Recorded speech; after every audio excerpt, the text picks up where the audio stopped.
Thank you very much indeed, and I've got to say the honour is all mine, and I want to pay tribute to everybody who is involved in this campaign. This is a crucially important campaign because this is all about really defending freedom of speech, and we know that freedom of speech is under attack, and the greatest exponent, the greatest advocate for freedom of speech is Julian Assange, who's languishing in solitary confinement in Belmarsh Prison.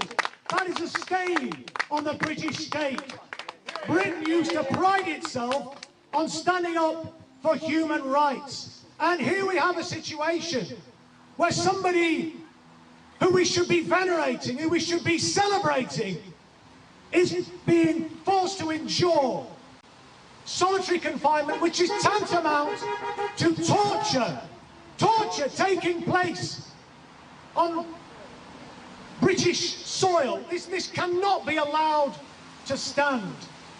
And it's so important, therefore, that we stand in solidarity and demand Julian Assange's release, and that we do not take no for an answer. And I said it's an incredible privilege to be here, and it's a particular privilege to meet Julian's father. I can only imagine the strain and stress and trauma that he and his mother have been experiencing. So we have a moral duty, it seems to me, to fight on behalf of Julian Assange, whose only crime is to expose war crimes by the United States of America and the abuse of state power and the abuse of power across the piece, really. Why on earth anybody who's performed such a crucially important international public service should be languishing in solitary confinement in a high security in Great Britain? It's an absolute travesty, a tragedy, and an outrage. Hear, hear. And so it's so essential that we do whatever we can. I've written to the Home Secretary demanding really that really Britain honours its obligations and as John is saying, really releases Julian Assange forthwith.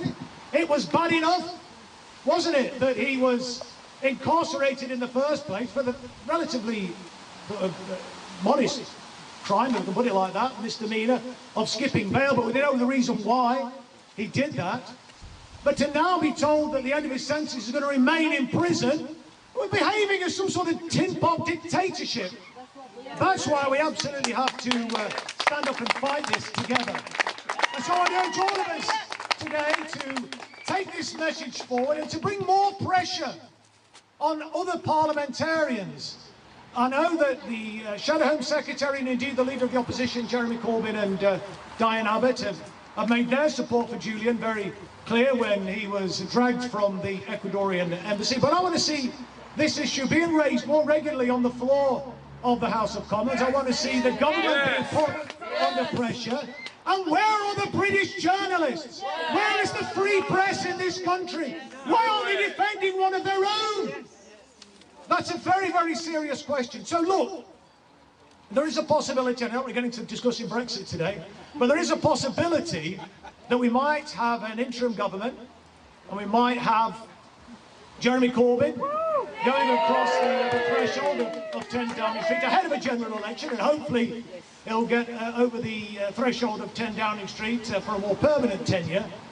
But one of the most important duties, I think, would fall on Jeremy's shoulders should that eventuality arise, where in order to remove Boris Johnson to try to sort out the Brexit debacle, he shouldn't forget Julian Assange, and we should use that opportunity, and we should bring pressure to bear if there is a change in government to say, do the right thing and free Julian Assange.